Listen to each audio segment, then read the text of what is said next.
जब ऐसी इनकी आर्त पुकार प्रार्थना सुनी तो भगत वत्सल प्रभु कृपा निधाना, विश्ववास प्रगटे भगवाना। आज विराट स्वरूप सर्वत्र व्याप्त, विश्वव्यापक, विश्व जिनके अंदर समाहित है, ऐसे कण कण में व्याप्त परम पिता परमात्मा प्रकट हो गए। महाराज मनु और शतरूपा ने जब देखा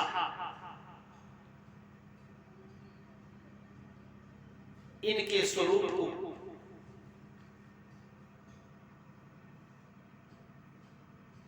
बड़ा विस्मय हो रहा है। इतना अलौकिक दिव्य इनका स्वरूप, किसकी तुलना दे।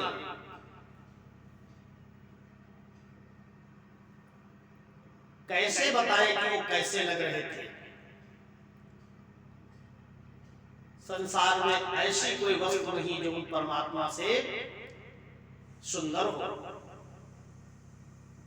नील सरोरुह नीलमणि,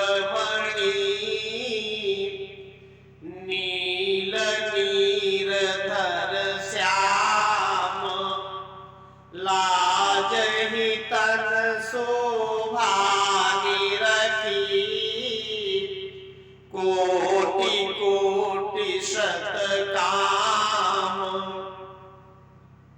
नील कमल के समान, नील मणि के समान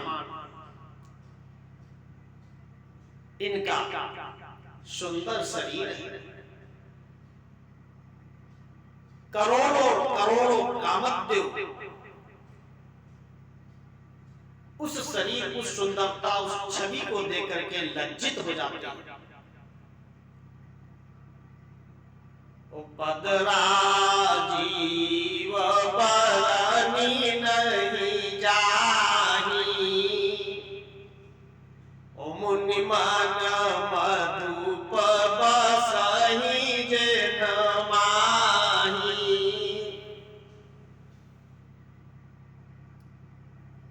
चरणों का वर्णन नहीं हो रहा है। चरण कमल इतने सुंदर है, क्या वर्णन करें उनके छल की।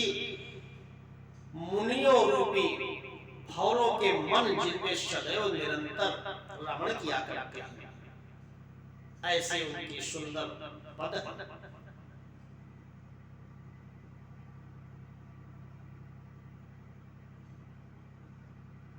चारु कपोल चिबुक दर ग्रीवा, सुंदर उनके गाल हैं।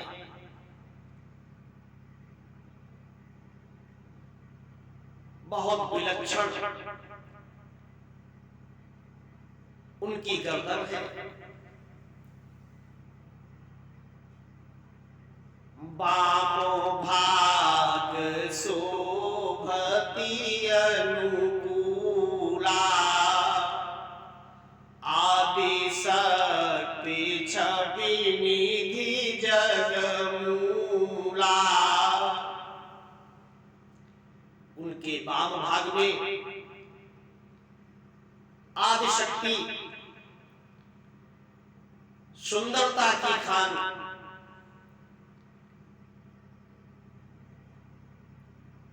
उपजई जासु अंश गुण खानी,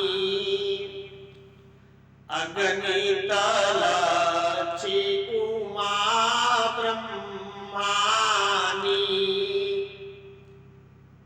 जिनके अंश से अनेकों लक्ष्मी, सरस्वती जी एवं ब्रह्माणी जी अनेकों अनेक जिनके अंशों से प्रकट होती हैं।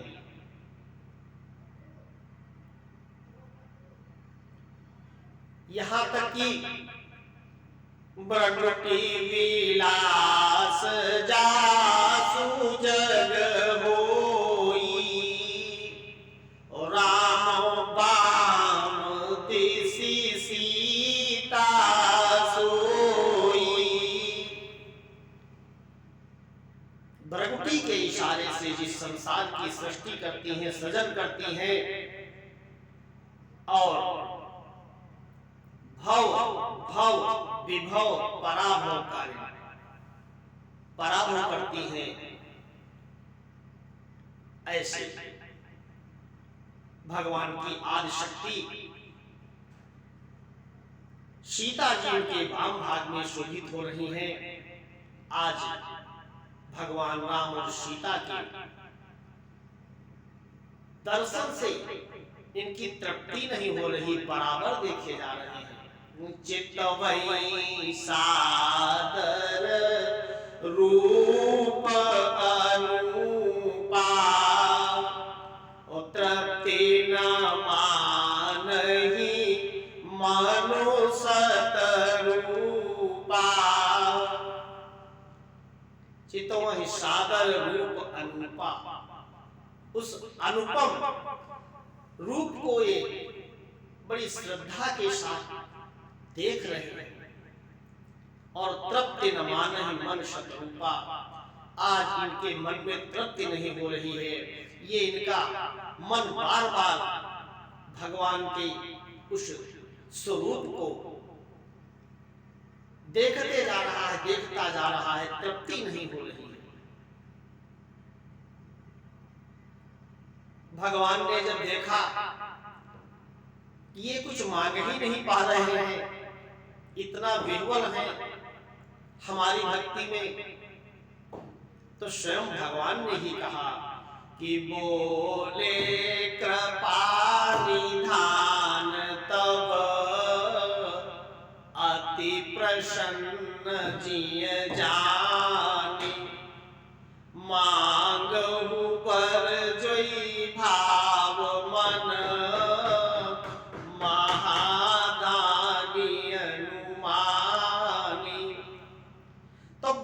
स्वयं बोले कि हे राजन, मैं आपके सामने खड़ा हूं,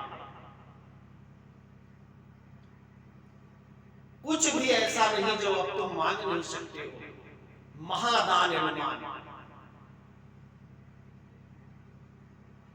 मैं बहुत तुमसे प्रसन्न हूं, अति प्रसन्न जिए जान।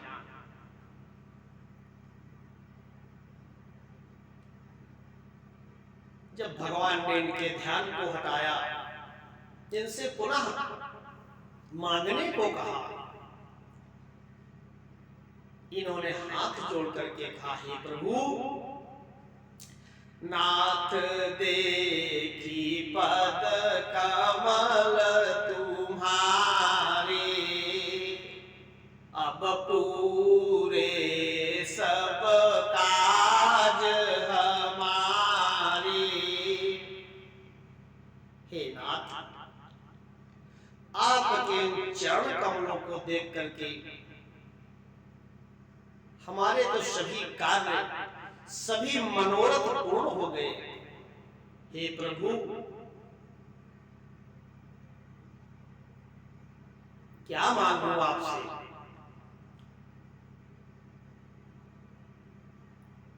आपके बार बार कहने पर एक इच्छा प्रकट हो रही है, लेकिन उसमें मुझे संशय हो रहा है कि हो सकता है आपके लिए वो बहुत ही आसान हो, सुगम हो, लेकिन हमको वो बहुत ही कठिन प्रतीत हो रही है। पता नहीं आपको कैसा लग जाए।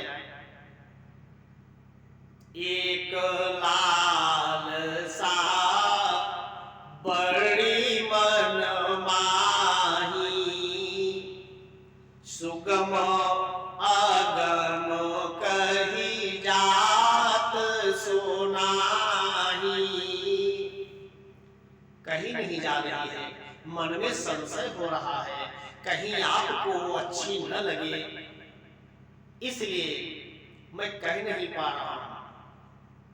हे प्रभु, आप तो सर्वत्र व्याप्त हो, घट घट में व्याप्त हो, आनंद के सागर हो, भक्तों की सभी प्रकार की मनोकामनाओं को पूर्ण करने वाले हो। किंतु आपके दर्शन के उपरांत आपके भक्त तो आपका भजन चिंतन किया करते हैं, आपके नाम का गुणगान करके प्रसन्न हुआ करते हैं। एक वृंदावन में संत थे, उनके पास बताते हैं पारस की बटिया थी। पारस बटिया मतलब किसी लोहा में छुआ दो तो सोना बन जाता था। एक सज्जन के पास काफी संपत्ति थी, लेकिन फिर भी उनको धन की कमी लग रही थी। अपने गुरुजी से कहा कि कुछ ऐसा उपाय कर दो गुरुजी कि हमको और धन प्राप्त हो जाए। गुरुजी ने कहा कि तुम वृंदावन में चले जाओ, स्थान बताया, वहां पर एक संत है, उनके पास पारस की बटिया है, वो उनसे मांग लाओ। जितना लोहा तुम्हारे पास होगा उसको तुम सोना बना लो, बहुत पैसे वाले अमीर हो जाओ, धन की कमी नहीं रहेगी। अरे इन्होंने तो कहा वाह, ये तो बहुत अच्छी बात गुरुजी ने आपने बता दी। वृंदावन आ गए, उन संत के कुटिया में पहुंच गए। पूछते पूछते देखा एक बहुत ही बुजुर्ग, काफी अवस्था के संत उस कुटिया के आसपास पेड़ों की घास को साफ कर रहे थे। इन्होंने जाकर के कहा, हे महाराज, हमें ज्ञात हुआ है कि आपके पास पारस की बटिया है। कहा हाँ हाँ, वो देखो उधर कूड़े में पड़ी है, लेना चाहते हो? इन्होंने कहा हाँ, हम तो लेना चाहते हैं, किंतु ये नहीं समझ में आ रहा कि ये पारस बटिया के होते हुए भी आप इतने गरीब कैसे हैं? आपके तो तन पे एक वस्त्र भी नहीं है, जो आपने कौपीन बांध रखी है, लंगोटी जो पहन रखी है, वो भी सब फटी है। उसमें भी आपने बाद घास फूस लगा करके किसी तरीके से उसको ढका। जिस खुरपी से आप इस घास को साफ कर रहे हो, इसमें ही इसको छुआ दो तो सोना बन जाएगा, और इससे अपना बढ़िया वस्त्र सोना बेच करके अच्छी अच्छी भोजन की सामग्री और बढ़िया एक भवन बनवा लो।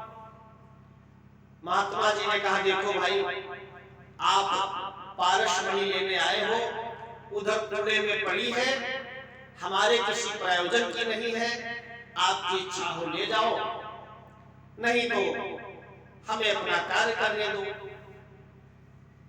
सेठ जी ने कहा, जैसी तुम्हारी इच्छा भाई, हम तो ले जाएंगे पारस बटिया।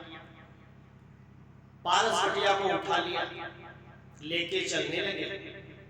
मन में विचार फिर आया कि इतनी कीमती पारस बटिया, जिसको ये महात्मा जानते भी हैं, फिर भी उसको उधर किनारे क्यों डाल दिया? एक बार मन में आया कि इनसे फिर पूछ लेते हैं कि महाराज, कहो तो थोड़ा तुमको हम सोना बना करके दे दे। आपने हमको बटिया दिया है, हम आपका महल बनवा दें और सब व्यवस्थाएं करा दें। आप नहीं करते, चलो हम करवा दें। महात्मा जी से जाकर के कहा यही बात, तो महात्मा जी ने कहा, देखो ये बटिया पारस मणि जो है तुम ले जाओ, मेरे पास इससे भी कीमती बटिया है, उसके आगे ये कुछ नहीं। तो सेठ जी ने कहा कि वो बटिया कहाँ रखी है? कहा वो नहीं बताऊंगा, इसको तो बता दिया, जब ले जाओ चलो हटो, लेकिन वो नहीं बताऊंगा, वो इससे लाखों गुना ज्यादा कीमती है। तो इन्होंने कहा भाई वो कैसे बताओगे? कहा वो तो तब बताएंगे जब इस पारस मणि बटिया को तुम जाकर के काली दह में फेंक दो, जहां कोई जा नहीं सकता, इतना वो गहरा है, कोई वस्तु फेंक दो मिल नहीं सकती। सेठ जी ने कहा अच्छा भाई ये भी फेंक दे, और पता नहीं वो कैसी आपकी बटिया वो हमको पसंद ना है, फिर हम ऐसे कंगाल हो जाए, ये हाथ में आ गई इसको नहीं फेंकेंगे, ऐसे ही बताना चाहो बता दो। महात्मा ने कहा ऐसे हम किसी को नहीं बताते, इसको जाकर के काली दह में फेंक दो और वहां जमुना जी में स्नान करके तब हमारे पास आओ, तब उसका तुमको हम परिचय कराएंगे, तब वो तुमको हम देंगे बटिया। वो मणि ऐसे हम नहीं दे सकते तुमको। संत की कृपा हुई, सेठ जी में लोभ तो बहुत था, लेकिन संत दर्श पातक जिम टरई, संत के दर्शन से महा बड़े से बड़े पाप भी नष्ट हो जाते हैं।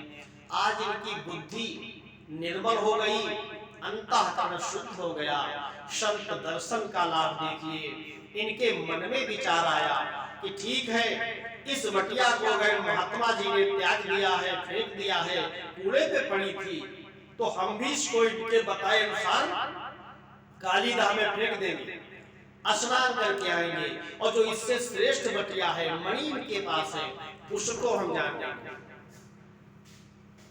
ऐसा विचार करके संत भगवान को प्रणाम किया और जाकर के काली दह में उस पारस बटिया को मणि को फेंक दिया, जमुना मैया में जाकर के स्नान किया। श्री रामचरित मानस में लिखा है कि जमुना कलिमल हरणी सुहाई, समस्त प्रकार के कलयुग के पापों को नष्ट करने के लिए ही यमुना मैया प्रवाहित हो रही है। इसमें स्नान करने से बुद्धि शुद्ध हो जाती है, पाप नष्ट हो जाते हैं। क्यों ही इन्होंने स्नान किया और बुद्धि शुद्ध हो गई। आए महात्मा जी को प्रणाम किया, चरणों में मत्था रख दिया, आंखों से आंसू आ गए।